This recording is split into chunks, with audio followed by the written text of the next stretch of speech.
Welcome to Game Tour Safari, the channel with the dumbest name on YouTube. On today's safari, we're going to take a trip through the world of Garal, where skateboarding can get you killed,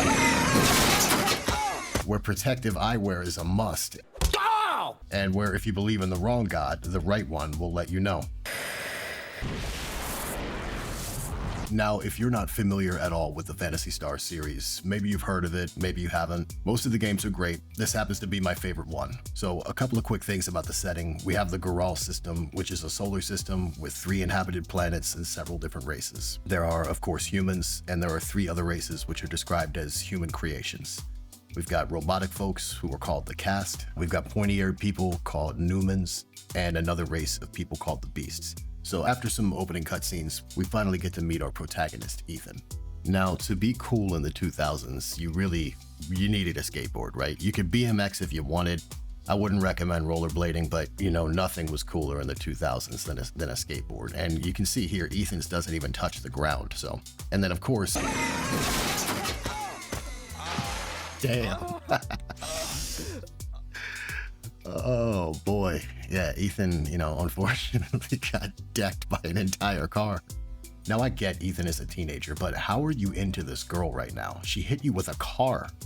Oh, wait, see, there's your answer. Look, if you can heal my boo-boos and make them all better, and you're willing to drive, shit, hit me with the car. Look at that midriff that he's exposing. One thing about the 2000s is there was nothing more attractive than an exposed midriff. In fact, let's go ahead and get a belly counter up there on the screen. And for those of you watching at home, if you see an exposed belly go across the screen and I don't increment that counter, go ahead and timestamp it and put it down there in the comments. Let me know what I missed. And by the way, I'm looking for unique bellies only. I can't just walk by an exposed midriff a bunch of times and keep incrementing the belly counter. I have to come by my bellies honestly. All right, moving on. The game starts off with Ethan needing to take his little sister Lumia to this big ceremony that seems to be happening here at the Guardian Colony.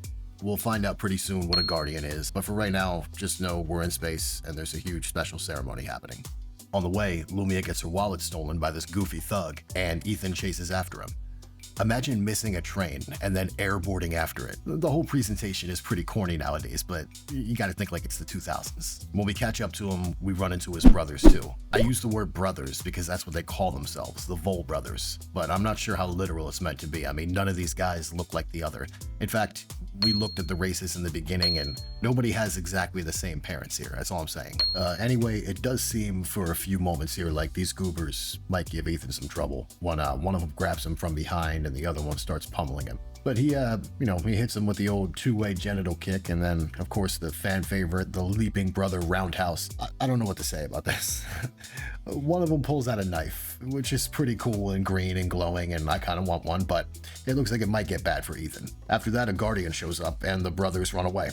Now, these Guardians are kind of like a private police force. If you've ever played Final Fantasy VIII, think Garden and Seed, except without all the Play-Doh monsters and long-term memory loss. Anyway, this is where we find out Ethan has a huge problem with Guardians. He is not a fan, and his sister has to stop him from starting a problem with this one.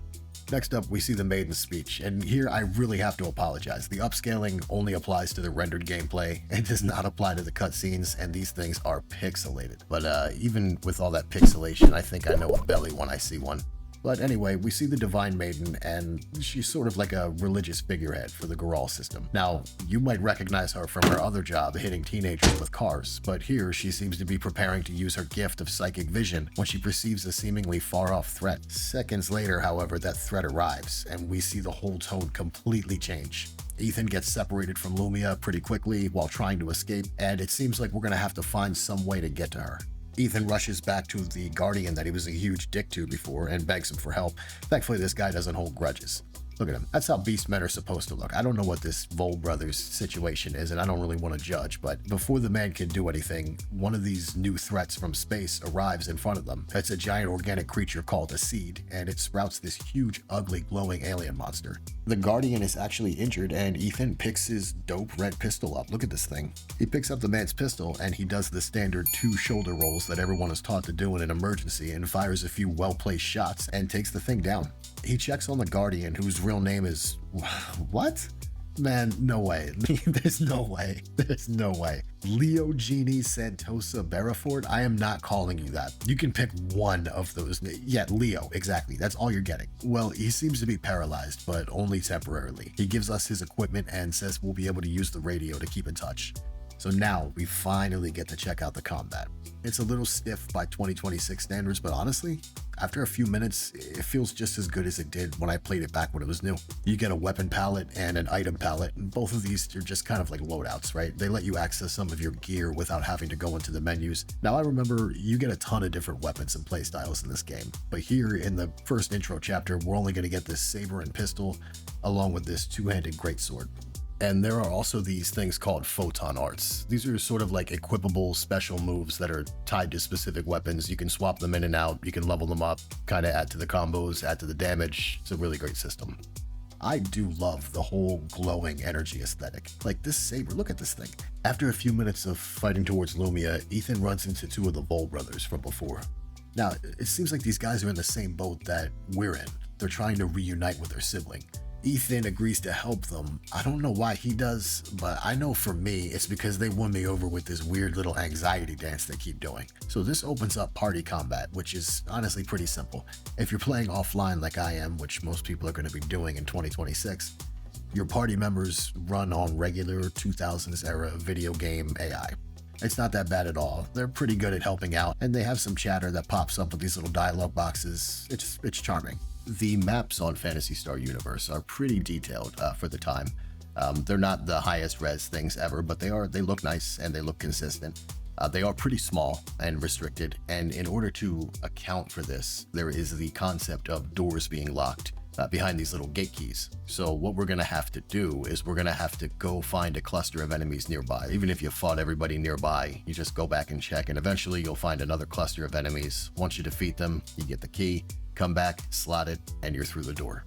We do fight a couple of different enemy types, but oh god, look at this thing. This is horrifying. I'll take my aliens on 2 legs, please. I don't want them to run around on 4 legs. I don't want them to gallop like horses. I don't want them to charge like a rhino. This sort of reminds me of those horrible horse versions of people in Parasite Eve 2, if you're familiar with that. If not, good luck sleeping tonight. Another thing that was pretty common in the PS2 era, probably more common in the PS1 era, was to try to have environmental writing and text sort of take a text-like appearance without being any one particular real language or being real text. In this case, it seems like some of these things, like we can see the word table here, but other text in the game, just honestly, it's just nonsense. Like, look at this. Like, what is this text saying? Boo? Is that a D? Like, Dwararang lame? I mean, I don't know about you. The bottom definitely says lame to me, but I think I'm seeing Dwararang lame. I have no idea what that is. Is that a comic book? You know, is it a TV series? Is it a place? Who knows? We are able to reunite the Vol brothers.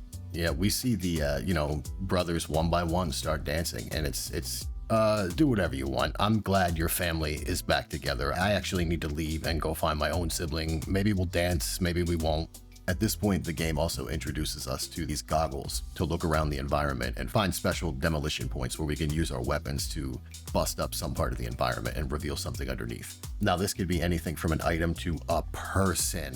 Hold on a second. I get that the game is trying to parcel out the tutorial, and I appreciate that. One thing at a time, little bit as you go, sure. But couldn't you have told me about the goggles before we passed by maybe 40 piles of rubble?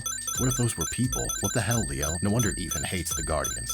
A couple different times throughout this whole sequence, Ethan gets mistaken for a Guardian, and he keeps being associated with good things like saving people and rescuing them, and he sees, sort of a different side of the Guardians. We do hear about his dad, and it turns out he was trying to save a stranger's life on a Guardian mission, and he died, and it seems like that's pretty much it. So, look, I get it. Life is complex. Kids have a lot to learn. It's difficult for them, but, come on.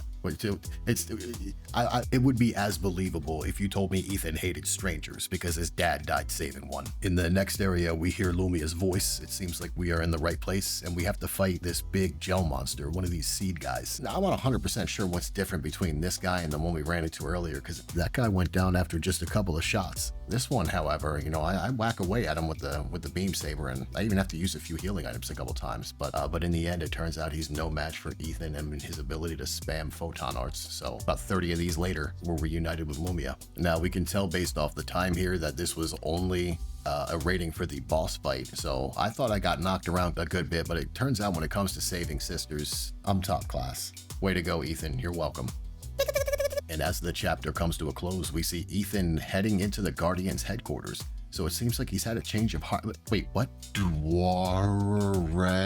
No, that says Guardians? Dwarang is Guardians? Hang on a second. Oh, whatever. All right, you've reached the end of the safari. Thank you so much for watching. We finished the video today at the end of chapter 1 and with a belly count of 3, but there's more chapters to come and a lot more intergalactic midriff on the way, so make sure that you subscribe to the channel and hit that notification bell so that when the next batch of bellies arrives, you won't be the last one to know. Leave a comment below and let me know what you thought. Stay safe, drink lots of water, and we'll see you on the next safari.